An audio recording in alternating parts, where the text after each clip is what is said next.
guys, how's it going? Traveling Beat here, and today I'm going to be talking about FarOut, formerly known as Guthook. So I don't imagine there's too many folks who are getting on the Appalachian Trail who haven't at least heard of FarOut. It's kind of like the ubiquitous navigation app that pretty much everyone on trail uses. Today we'll be going over how I used it on the Appalachian Trail, how I plan on using it on my through hike of the Continental Divide Trail this year.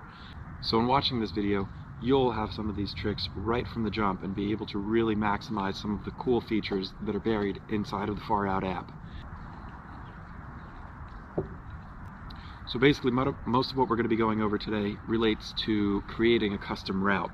So in this video, we'll be looking at my day 78. I hiked from the Mount Marshall Trailhead at northbound mile 960.6 to the John and Molly Denton shelter, which is northbound mile 977.3. So first off, of course, we're going to want to open up the Appalachian Trail bundle, which you can do just by clicking on the Show Bundle button here. Going to scroll down. So these miles took place in Northern Virginia. We're going to open up the Northern Virginia bundle, get that all loaded up. I'm going to click on the little hamburger up in the top left to upload the download manager. Now, I always downloaded the waypoint photos for sure, which could be really helpful in just kind of identifying what it is that you're going to be seeing out there.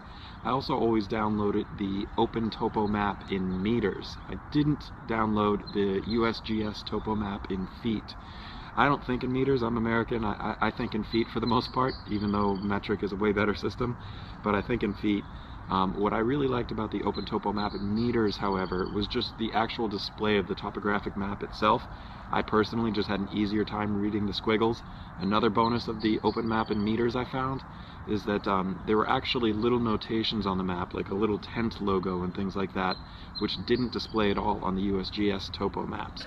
So frankly, I just thought that the open map in meters was just a better map for my purposes because it would show campsites that the USGS map didn't show, plus I had an easier time reading the squiggles on the topo map itself. Another thing you really want to be careful about is that you always want to check for updates for any of your downloads. So obviously you probably should have done this before we downloaded anything, but always check for updates and make sure that you got the most up-to-date maps. Cool, so now that we got all of our layers downloaded, all of our different map layers and waypoint photos and things like that, we can toggle between the map layers by clicking that little hamburger up in the top left again. Go to Download Manager and then Map Type. This is where you're going to select. If you had downloaded like the satellite photos or something, which I started with, didn't find super helpful, if you wanted to switch between the USGS maps and the open topo maps in meters, you could switch through them here. But to keep going on this tutorial, we're going to scroll way in and try and see if we can find the first point that I had on my day 78, which again is going to be the Mount Marshall Trailhead. So we're going to zoom way in. Now over here we have Skyline Resort, that's mile 934.7. Over here we have Rattlesnake Point Overlook, that's mile 954.5. We're getting closer.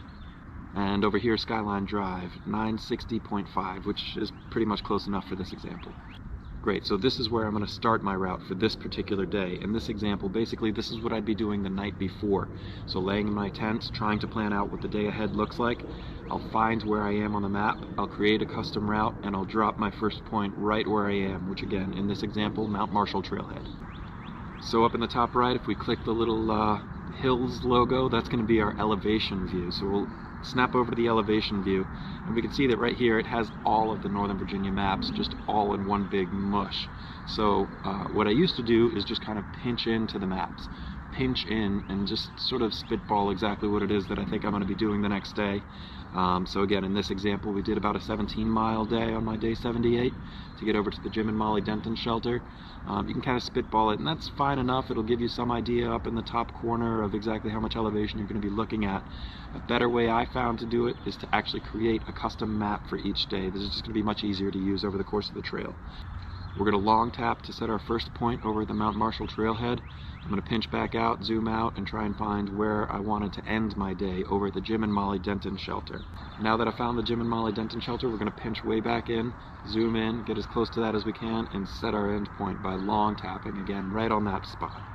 As soon as we set our endpoint, it's going to instantly spit out the mileage for that section that we've just created on our custom route. It's also going to spit out the ascent and descent for the day. I'll go ahead and save this. I'll name it just day 78 because that's what it is. I did this every single day, just created a new map for the next day. Another cool thing about creating the custom maps is that once you're viewing just your custom route that you've set for that day, you can switch back over to the elevation view. And rather than pinching in, pinching out from the whole Northern Virginia section, the only thing that's available once you're looking at your custom route is just that day. So all of the up and down squiggle lines for all of the different hills are relating only to the hike that you're doing that day. So this is something I would have done at the end of every day. I'd lay in my tent, I'd look at the day ahead, and just kind of get some idea of what we're looking at with respect to elevation shift, with respect to water availability, if there are any town stops, road crossings, shelters, spots, overlooks, anything that I want to look at. I'd be laying in my bed, be laying in my bunk, and looking ahead at the day and plotting out a course. So there we have our day 78. We're going to save it, day 78, and this way, as we're hiking on day 78 itself, when I pull up my Guthook app or my FarOut app, this is the only thing that I'm looking at, is just the information for that day. So now we can see, if we go back into our View Custom Route option, this is all of the custom routes that I've created for the Northern Virginia section of the Appalachian Trail map bundle, and we'll see what I did the next day, what I did on day 79. So we can open that up, we'll turn off day 78, we'll open up day 79, and we can take a look at what we did on this day. We'll zoom all the way out, see that I hiked 25.4 miles on my day 79 with about 5,500 feet of ascent. Something else that's really convenient about creating custom maps this way is that, you know, on this day 79, I can see that there's one really big climb right very early in the day. So what I'm going to do is I'm going to open up that day 79, I'm going to look at my elevation view, and I'm going to kind of pinch way in just to isolate just that climb to get a sense. You know, sometimes the lines can be a little misleading depending on their, you know, steepness or flatness or whatever, and that all relates to just how far in you're zoomed. So rather than kind of guessing off of the steepness of an angle that can shift depending on how the view is configured, what I'm going to do is just zoom in so that all that I'm looking at is just that hill. I'm going to isolate that hill to get a sense of whether it's really a big boy hill or a pretty manageable hill. And notice as we're zooming in that all of that information up at the top bar is kind of refreshing. It's kind of recalculating exactly what it is that's displayed on the screen at that moment. So once we've zoomed in and just isolated that hill, we can see it lasts 1.8 miles with 942 feet of elevation gain, which is an average of 540.1 feet per mile, or a 10.2% grade if you want to average it out that way. I know that this is a lot of numbers, I know that this is a lot of math. Trust me, if you're doing this every night and you're looking ahead, this is actually going to become the language that you think in. It's going to help you, you know, obviously 24, 25 mile day is a pretty good day and as far as mileage, but really once you get going on the trail, you're going to be thinking more about elevation. You're going to be thinking about how is that terrain going to treat me. It doesn't matter how far I'm going, you know, it's whether the hills will let me go that fast. So 540 feet per mile is gonna kind of be how I think about that hill. 540 feet per mile hill. Cool, got it. That's a 10% grade. I don't really think in grades. Some folks think in grades. I think in feet per mile. And 540 feet per mile, I know really isn't that bad a hill. So really this is the main thing about setting up your custom maps, is that once you're on trail and you're actually moving, if this is how you're looking at your maps, I promise this is going to be the language that you think in. It's going to be feet per mile. So you're going to see a big hill, you're going to zoom in, you're going to see whether it's actually a bad hill or a more manageable hill. Obviously everyone's abilities are going to be a little bit different. What's a bad hill for me might be an easy hill for you, or vice versa. For me personally, I know that this hill at 540 feet per mile, it isn't really going to be much of an attention-getting hill. Now it's sustained, it lasts for 1.8 miles. So, you know, there's that, but really a 540 foot hill, 540 foot per mile hill, it's a hill to be sure, but it's not going to crush my soul. So we'll zoom forward a little bit and take a look at another one of the hills on this particular day, on our day 79. There's two hills towards the end of the hike that I'm seeing in particular. We're going to zoom way in so we can see on this hill it lasts for just under a half mile, lasts for 0.4 miles, you know, again, give or take. But the average elevation gain for that 0.4 miles is about 850 feet or so. So this is actually going to be a slightly more attention-getting hill to be sure. 850 feet per mile, that's going to be a decent little hill. It's a 16% grade if you think in grades. I don't think in grades. Some people think in grades. It's a 16% grade, but 850 feet per mile is how I think about it. That's definitely going to be a hill that gets my attention.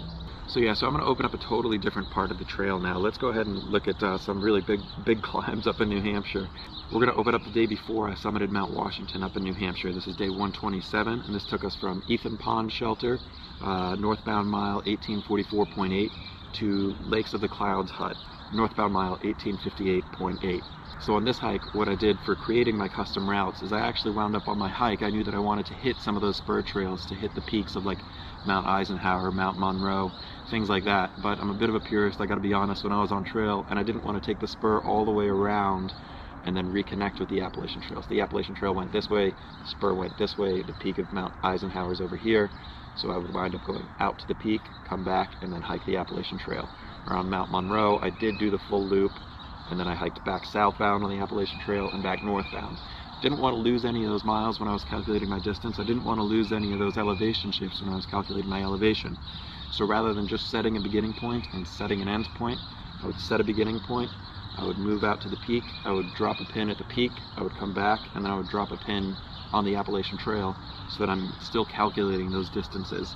So the biggest climb of this day lasted 2.1 miles. That's a pretty protracted climb, to be sure, gaining almost 2,000 feet of elevation for an average of like 948 feet per mile. That's definitely a climb that's going to get your attention, to be sure. That's a 17% grade. Again, if you think in grade, I think in feet per mile. It's almost 950 feet per mile, and it's going to last for over 2 miles. That is a climb. That's definitely something that I'm going to have to factor in to my thought process as I'm plotting out the day ahead.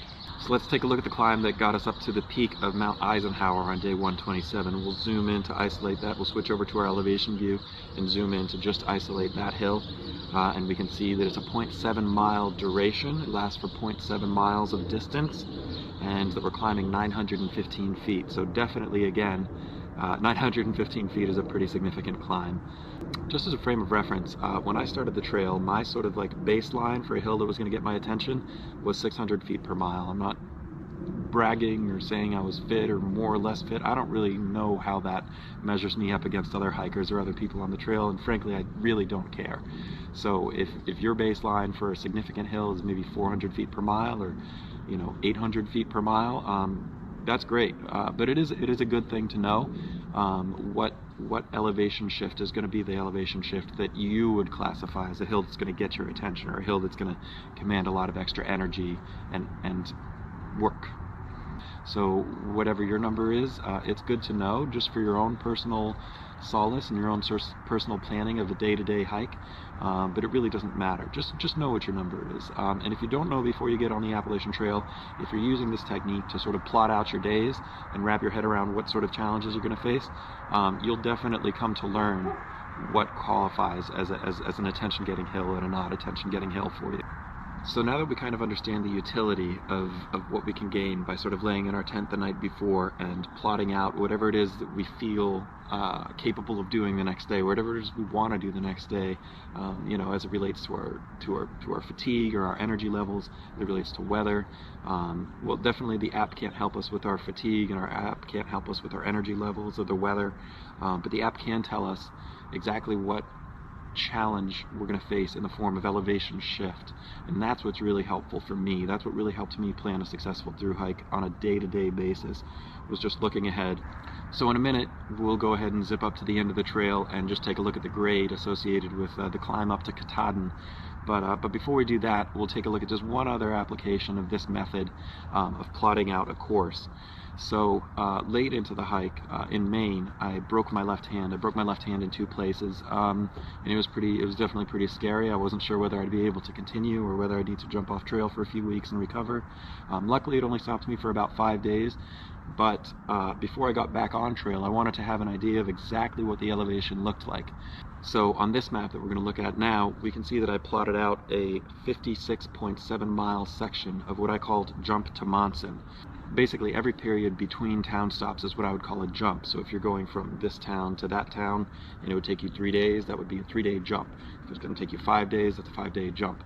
So this particular map that I created, jump to Monson, was a 56.7 mile section.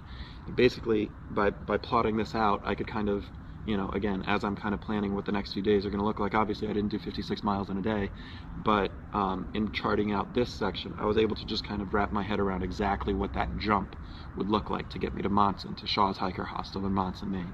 So now let's jump over to Katahdin. Just for fun, we'll go take a look at Mama Kay and see what that grade looks like You can even just see, just on the topographic map, just in those squiggles, you can see that there's going to be a significant elevation gain. And indeed there is. When we switch over to elevation view, it's even more drastic, even more undeniable how severe that grade is. Well, that climb lasts, as we see here, 1.9 miles, and you're gaining about 2,200 feet of elevation, which is an average climb of about 1,200 feet per mile. That's a 23% grade. Again, I don't really think in grade, but 1,200 feet per mile, my goodness, that's a climb. I'll tell you though, hopefully using this method will help you get to Baxter State Park, and it'll help you kind of like plan out your days on a day-to-day basis. I'll tell you, when I got to this day, when I made it to day 156, and me and the little group I was with summited Katahdin, boy, we flew up. Again, it's not a brag, but I promise you, man, as you're climbing up Mama K, when you make it that far, that 1,200 feet per mile is going to feel like flat butter. It's just going to feel like the easiest climb you've had the whole trail. It is far from the easiest climb on the whole trail at 1,200 feet per mile, but good on you. I promise you're going to be flying up Mama K. So thanks so much for watching this video. Hopefully you've learned something about the FarOut app, formerly Guthook, the FarOut app, which you can employ on your thru hike. Once you understand exactly what that feet per mile means, once you understand what that feet per mile means for you in terms of what kind of challenges that's going to present, you'll definitely be able to more accurately plan your days. Because it's not about the distance of each day, it's about the elevation shift and the challenges that that's going to present between tonight and tomorrow night. So plotting out your days, saving your days, and kind of understanding which stopping points lay before and after your anticipated mileage will definitely kind of help you have a little bit more success and help you come to understand exactly what challenges the next day is going to present for you. So I'll definitely be employing all of these methods on my thru hike attempt of the Continental Divide Trail this year. If you're interested in following me along, or if you're interested to follow me until I get on trail and learn some more of the tips and tricks and hacks and things that I learned on my thru hike of the Appalachian Trail last year, definitely be sure to hit like, be sure to hit subscribe. If you know of any sort of hidden functions or features in the FarOut app, please drop a comment below. If you know anyone who's hiking the Appalachian Trail, be sure to share this video with them. I know that they've heard of the FarOut app.